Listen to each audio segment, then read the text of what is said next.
Hey, Brooke and Dorothy, one item I kind of forgot to mention, but I've got it set up in the chat thing, I hope, set up right, and discussions for the two of you. There's just two of you that are kind of doing this in a distance format. One thing I do in class is a participation deal where I have the students each and every day in class, they have to bring articles or be prepared, whether they have it on their smartphone, their tablet, whatever it might be, um, to discuss an article that they've read recently. I want them to stay up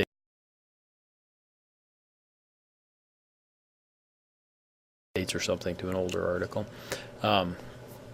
And we talk about that in class. We usually spend the first 10 to 15 minutes, sometimes longer, just discussing those types of things in class. And that's something obviously that's difficult to duplicate in an online environment, but what I've typically done is had discussions open for my online classes, and so that's what I'd like you to kind of participate in.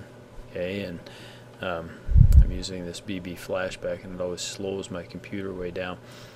But what you'll do is, I think what I'd like each of you to do is each week, just once a week, as opposed to every class day like we do with face-to-face, but you guys find, research an article.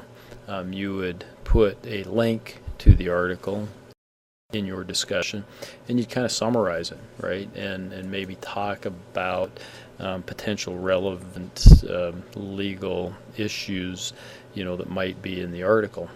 And then I would expect the other person to kind of respond to that, okay? And the response is going to vary, depending on the article. It might be, geez, I agree with what you said, this is horrific, this is awful, I can't believe this is happening. Sometimes it may involve maybe some research, okay, and it's going to depend so much on the articles, and we're going to have to feel it out a little bit as we go along, because normally I have a big old class that's doing this. So gosh darn it, I'm going to try to.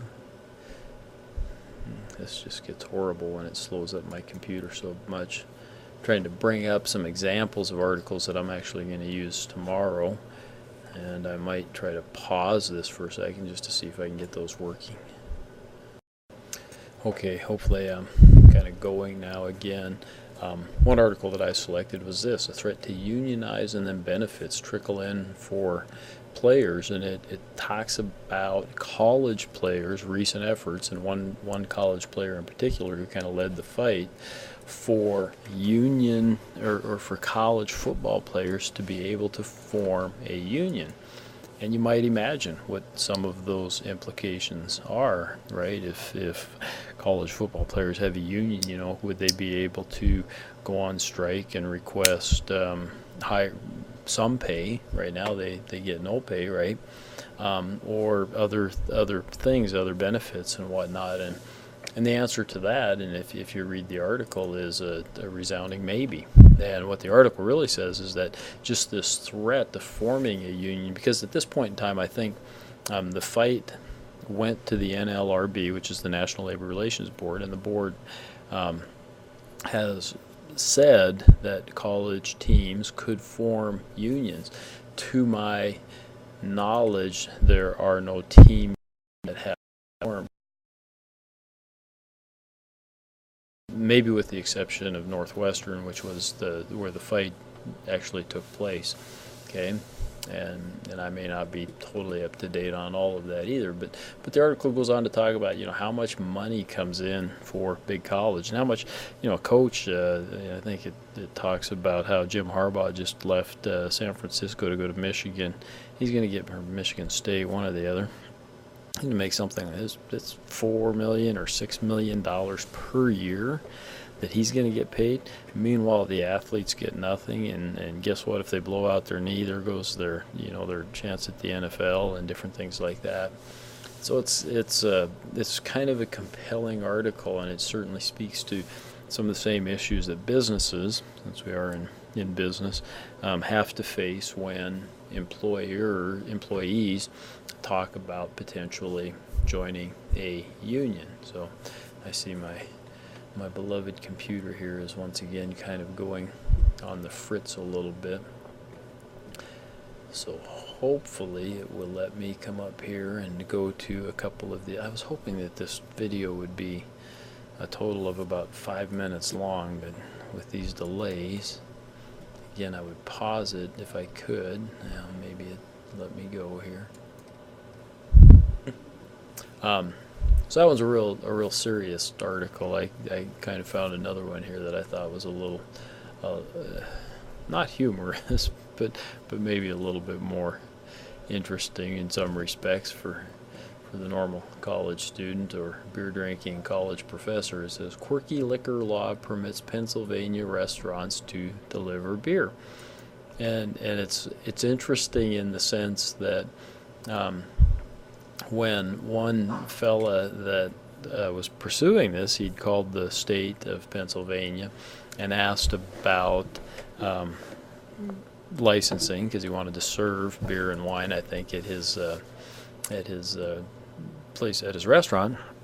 And while he was in the process, he kind of just, I think, offhand mentioned, I think it's what the article says, what about delivering beer? And they started looking at the laws, and they found out that, well, I guess in Pennsylvania there's no prohibition against it. I don't know if it's since or when, and it doesn't really tell me in the article, but apparently it talks here about the code is silent right on that matter. So that means that even people who order food in a six-pack and decide to forego the pizza can still get their beer. So doesn't mean on and on. It's still, there's a licensing requirement and those types of things, and it takes some time, but it's really not that expensive. $700 to apply and an annual $160 licensing fee. I would think you could make that up, fairly rapidly. Of course, there's rules, limits as to what they can deliver. They can't deliver hard liquor or wine, so only beer. But wow, that's kind of cool. And certainly if you're sitting at home and you're out of beer and you're watching the football game and you don't want to get up and go, wouldn't that be cool if you could just call and order some in and have them deliver it? Even though the price might be a little bit high, you don't want to leave the football game. Or option B2 would be what if you're sitting at home and you've had 2 beers, good beers, and you don't feel able to drive, but you don't feel like you're quite done drinking beer either. Yeah, call up and have it delivered. So you can stay home and not get in trouble for driving while having too many. So this one was just kind of cool, and it speaks to regulations and administrative agencies and those types of things that they have in various states, and the rules and regulations and how they vary from state to state. So this is apparently available in Pennsylvania. I don't know what Montana's law is. I don't know if Montana's law is silent as to the delivery of beer or not. I have no idea. It might be kind of interesting. That's what happens sometimes. An article like this will get people interested, and they'll start looking and find out that maybe Montana's law is silent in that regard too. So wouldn't that be kind of cool if you could just call up the Triple Dog Brewery and have them deliver a half gallon of IPA of some sort, and maybe you could just exchange them an empty growler for the full one that they bring or something. That'd be just cool. So anyhow, there's another one that's a little more lighthearted, but definitely still related, right? So you would post that, and you would post a little summary of it so that the other person wouldn't necessarily have to read the entire article. And then the other person that's not posting the article needs to read that and kind of respond to your summary, right? And again, the responses, I understand just by the nature of the articles, are going to vary widely. Some of them may be really detailed as we get into certain laws and we start dealing with that. I could see a detailed response in regards to the union at the colleges, the what ifs, well, what if, or what about, or how are we going to handle this, or is college football going to be any fun if the players start getting paid $1 million a year, and does that change where you go to college, and aren't they there to get their degrees, and on and on and on and on, right? There's just all kinds of questions and issues that could certainly arise you know, as a result of that type of a union deal. I'm going to try to pause this again while my CNBC article loads up. So, yes, we have another on my CNBC article here, another union type of an article, and this one's interesting. This has been going on for several months now. It says over 6 months that union and dock people on the West Coast in particular have been fighting over wages and benefits, et cetera, and they are trying to get it settled, but without much success at this point in time. And so the dock workers are complaining that they need more money and more, etc. And the employers are saying, no, by golly, you're getting enough. And so there hasn't really been a strike, but what they have done is apparently, or at least they're being accused of, apparently engineering a slowdown. Okay, and a slowdown, if I'm not mistaken, is probably illegal. And so if they could prove it, you know, then they might be guilty of something, and illegal labor practice anyhow. But sometimes those are difficult to prove, right? You get a few extra guys calling in sick, you know, whatever the case may be, right? I get down to where would these guys get paid, though? For example, the tentative agreement provides fully employer-paid health care benefits valued at $35,000 per worker. You know, we've got a great medical benefit package here at the college, and for I and my family, I think it's $1,200 a month. So whatever that is, that's still quite a bit. It's 14 grand, but it's nowhere near the 35,000, right? Okay, and also it says the American longshoremen make $147,000 per year on the West Coast, and I don't know if that includes this 35,000 or if the $35,000 is over and above that. Unbelievable, right? So huge pay, you would think, and yet they're obviously fighting for more pay. So, you know, I think the conversation could go on over something like that. So I'd like you guys to get into the discussions. One, make sure they work. Okay, make sure that you have access to them and that they work. We're about a week behind. Maybe you guys could use the first week there as kind of a trial, get going. I could review it and let you know how you're doing, and then we can kind of get going here into the second week and whatnot, and keep it up then for the rest of the semester. I'll periodically try to get in there, give you some grades so you kind of know how you're doing on it, and then also make some comments myself maybe, or add some things, or if I get a particularly compelling article that I will send.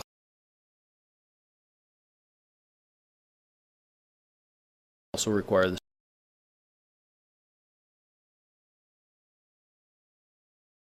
students every day do the very same thing that I do anyhow. So that's what I'm looking for on those discussions. So please get in there, give it a try, see if those discussions work, and let me know if you have any questions. Now I'll try to turn this thing off if my computer will even act well enough that I can do that.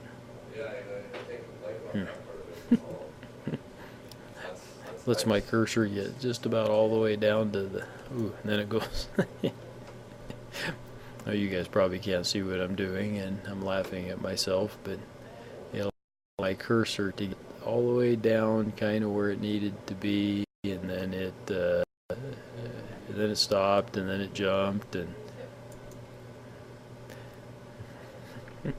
you can shut this off. I'm all done. I'm just trying to click the right buttons here so that I can shut my poor deal off so you guys don't have to listen to me anymore. So I could sit here and babble for another little bit, though, I suppose. I think I'm going to have to talk to the computer guys and see if there's a potential fix for this darn thing. Come on, baby. Let's go. See, I could tell jokes, but most of the jokes that I know are probably inappropriate for our purposes here. So, although Tom Wells told me one the other day that wasn't too bad. Alas, we'll see ya. Oh no.